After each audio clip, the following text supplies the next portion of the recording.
trabalhei na empresa do meu pai sempre.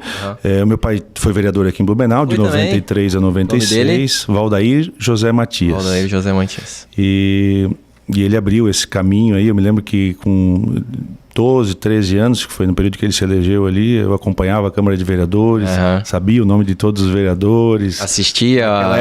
Naquela época não tinha TVL. Não tinha TVL, não tinha Câmara Mirim. Então eram outros tempos, a Câmara ainda era na prefeitura. Sim. Mas eu me lembro com saudosismo aí do meu pai vereador, outros tempos, né? Para você ter uma noção, os vereadores tinham um gabinete por partido. E aí, quando eles tinham que atender alguém, tinha que pedir para os outros vereadores sair da sala para que ele pudesse atender. Não tinha assessor nenhum, não tinha rede social, pouco se divulgava o trabalho da Câmara, muito no Jornal de Santa Catarina, que era o jornal da época, mas se não passasse no jornal, pouca gente ficava sabendo. O pai deve ter conhecido a minha irmã, até vou perguntar para minha irmã, era jornalista da Câmara, ela era coordenadora, Beatriz Cantoni. Deve ter conhecido. Vou falar do nome dele para ela. Hoje ela tá morando no Canadá, mas ela era bem dessa época aí, final dos anos 90, início dos anos 2000 ali. Legal. É isso aí. Daí, enfim, a empresa a gente acabou vendendo ela depois, em função da mudança também do mercado, né? Naquele momento ali em que era mais barato você comprar uma máquina nova do que mandar consertar, e ainda parcelava em 12 vezes, com a garantia de 2 anos. Sim. Então a gente teve que fazer essa migração e aí locamos o imóvel, enfim, fomos mais para a área de locação. O meu pai permaneceu sempre no meio político, ele trabalhou no governo do saudoso Luiz Henrique da Silveira, em Florianópolis. Então tive também um período em que meu pai saía de casa na segunda e voltava só na sexta, né? E trabalhando, enfim, a gente tocando as coisas aqui. Ele ficou mais em que área lá? Ele era diretor de patrimônio do governo do estado.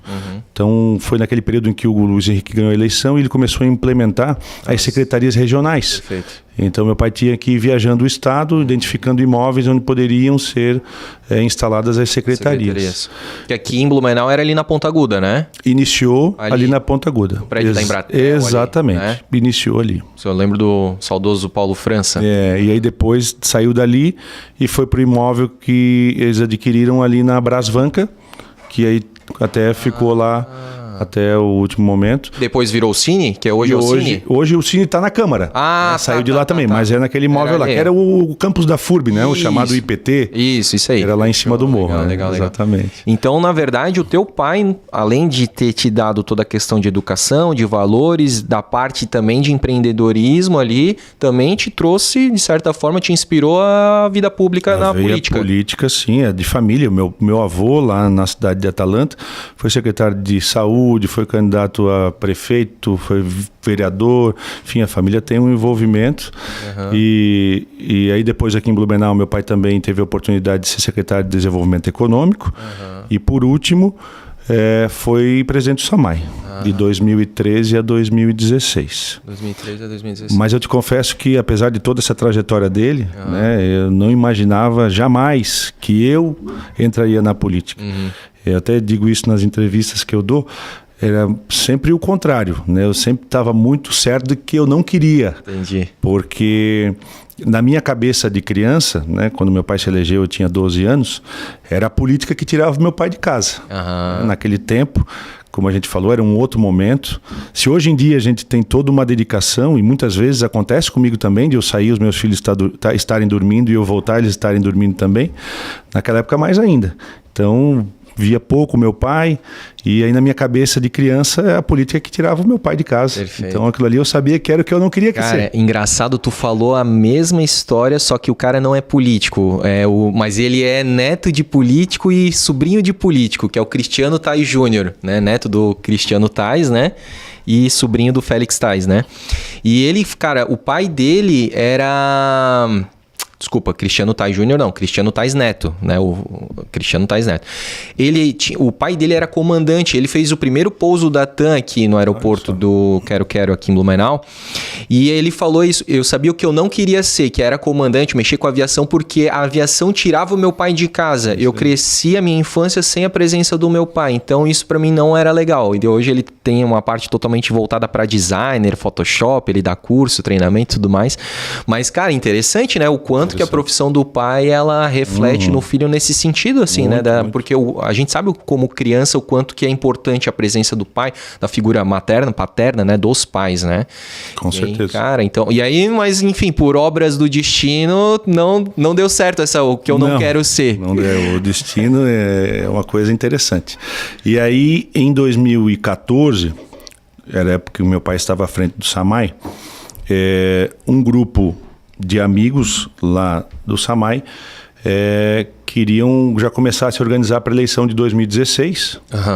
E para quem... deixa eu só te perguntar, isso foi antes ou depois do Luiz Air no SAMAI? Foi depois. Foi depois do Luiz Air foi até 2012 no governo do João Paulo. Em 2013 o Napoleão assumiu. Tá. E aí o meu pai teve essa oportunidade de gerir o SAMAI. Certo. E daí lá, como eu falei, em 2014 já, esse grupo de amigos começaram a se organizar para, quem é que a gente vai apoiar para vereador em 2016? E aí eles vieram perguntar se meu pai não queria ser. Eu falei, não, olha, eu já dei a minha contribuição, né? Mas eu tenho um filho jovem, sem falar comigo, sem nada. Eu tenho um filho jovem que poderia aí suprir uma necessidade de ser candidato, ajudar. Naquela época a gente não tinha a mínima pretensão de se chegar ao cargo, mas de ajudar a legenda, de poder contribuir com as ideias, enfim. E aí eles fizeram uma reunião comigo lá em casa, nunca vamos esquecer. Sentaram lá umas 12, 15 pessoas na mesa e conversando e tal, e aí eles vieram com a proposta. Daí, antes de acontecer a reunião, meu pai já me deu uma preparada, né? Ele falou, o pessoal vem aqui, parece que eles querem te convidar para ser candidato a vereador. Eu falei, pai, mas meu Deus, né, pai? Não tem nada a ver comigo. Ele falou, não, então faz o seguinte, vamos fazer o seguinte, vamos embarrigar isso lá para frente. Tu diz que tu vai pensar, que tu tá disposto a verificar o cenário e tal, mas vamos deixar isso para depois. Não fecha a porta agora. Não fecha a porta já. E assim eu fiz. Né? Conversei com ele, falei, fico grato pela lembrança e tal. E era PSDB já? Sempre. PSDB. Sempre PSDB. Meu pai foi presidente do partido também, a minha mãe também foi presidente do PSDB Mulher. Enfim, eu tenho uma história longa aí com o partido. E, enfim, assim eu fiz. E aí começou-se a amadurecer a ideia. Né? Começou a aparecer mais pessoas. Fiquei sabendo que tu tá pensando na possibilidade, queria dizer que tu pode contar comigo, com o meu apoio e tal. E a coisa foi crescendo. 2015, da mesma forma, daí já um pouco mais convencido de que eu seria candidato, comecei já a fazer visitas e conversa e me preparar para isso. A eleição ia ocorrer em 2016. Em outubro de 2016. E assim foi, né? Chegou um momento que a coisa estava numa proporção que eu não tinha mais como, né, dizer, não quero mais. E assim, olha, tu foi entrando e nem percebeu. Quando devagarinho, né, sem perceber, conversando com as pessoas. Eu tinha uma dificuldade enorme, ainda hoje, né, eu sou muito tímido, né, às vezes as pessoas, mas vereador, fala, se comunica, mas eu sempre digo que a timidez, tu tem que saber administrar ela. Perfeito. Né, e eu faço isso. Às vezes as pessoas antigamente me chamavam de antipático, mas é por causa da timidez, tu acaba se retraindo, né? Tu não sabe como se comportar. Exato. E aí tu tem que ir treinando, como a oratória, tu tem que ir treinando. Eu tinha uma dificuldade enorme, então, primeiro de como chegar num ambiente onde tu conhece pouca gente, segundo de como até falar, né? Porque o candidato ele é extremamente cobrado para que se posicione, para que fale. E isso tudo foi um grande exercício da oratória. Então, em 2016, a coisa estava num tamanho tão grande que a gente não teve mais como retroagir. E aí fui candidato meio que num espírito assim, não, vamos sentir a febre. Sim. É muito difícil numa primeira eleição, né? A gente já conseguiu êxito. Mas graças a Deus e a todos os 2.886, porque um foi meu, 2.887 votos na minha primeira eleição. A gente já conseguiu... Eu sempre fico assim, impressionado como cada vereador lembra do seu número de votos específico, assim, né? É um negócio que marca, né? Marca. E até porque muito. É uma gratidão, né? Com todos esses votos, né? E André, se a gente parar para pensar, né? Quando eu recebi o resultado em 2016, eu fiquei pensando assim, meu Deus, 2.886 pessoas. Vamos fazer assim um comparativo com o estádio do SESI cheio, dava 1.200 pessoas. Então é mais do que 2 vezes o estádio do SESI cheio. Olha só.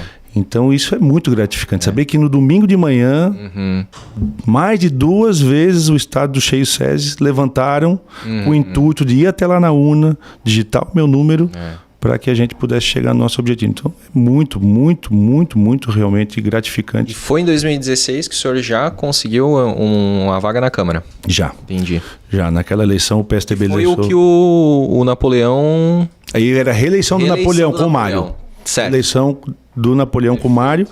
O PSDB elegeu 3 vereadores, o Silvio Zimmermann, o Jens Mantel e eu. Perfeito. Então nós fizemos 3 cadeiras e essas 3. O Silvio já estava como vereador? Ele já tinha, não? Ele tinha entrado um período antes como suplente. Tá. Né? O Jens, que estava há muito tempo já, exato. né? 7, eu acho que ele fez 5 gestões? 5? Não, o Jens foi 7. 7 legislaturas? 7 legislaturas. Cara, é bastante coisa. Bastante. Abraço pro meu amigo Fernando Mantal, filho do Jens Mantal. Gente boníssima. Meu amigo que também foi suplente nessa última legislatura, na nossa cadeira.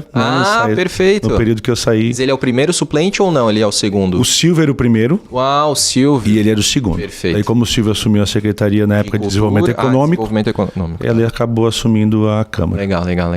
E aí conseguimos essa façanha, né, de conseguir já na primeira eleição a cadeira.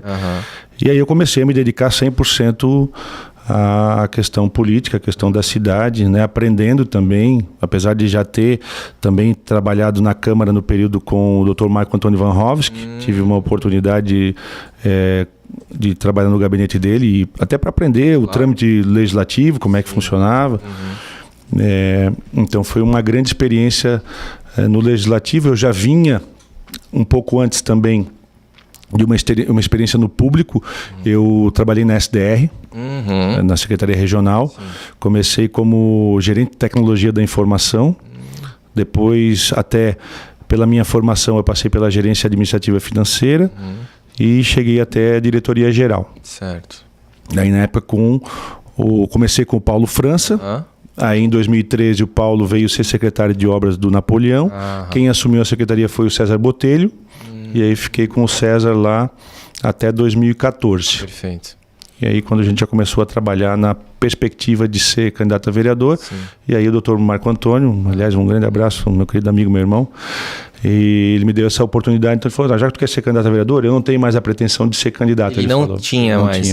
Ele falou, então vem para cá, vem para dentro do meu gabinete, vem aprender como é que funciona o trâmite aqui. Já com uma preparação. Exatamente. Aí e o PSDB tem muito isso, né, vereador? Me corrija se eu estiver errado. Essa formação de novas lideranças, né? Eu acho que o próprio Napoleão também, né, já vem de muito jovem, né? Eu lembro que ele esteve aqui, conversou sobre isso, né? Lendo vários livros, e aí ele se encantou com esse negócio do partido, né, que é o partido, a social-democracia. Isso chamou a atenção dele, né? E aí a gente tem várias lideranças importantes, relevantes, já tivemos muitas, né, ao longo desse tempo, mas sempre assim cultivadas. Uma renovação. Exatamente, sempre vem, né, as novas gerações assim, e muito bem alicerçadas, parece, assim, é isso mesmo? É isso mesmo, a gente tem essa filosofia, né? O PSDB não é um partido de hospedagem, né? Às vezes a gente vê políticos que acabam pulando de galho em galho conforme bate o vento onde é mais favorável. E o PSDB é um partido não, que ele é um partido de formação, né? Quem está ali por convicção, para poder desenvolver a política partidária, que também é importante. Então isso também que fez com que a gente permanecesse tanto tempo, né? Eu vou fazer 23 anos de filiado no PSDB. Cara. Meu único partido. Porra.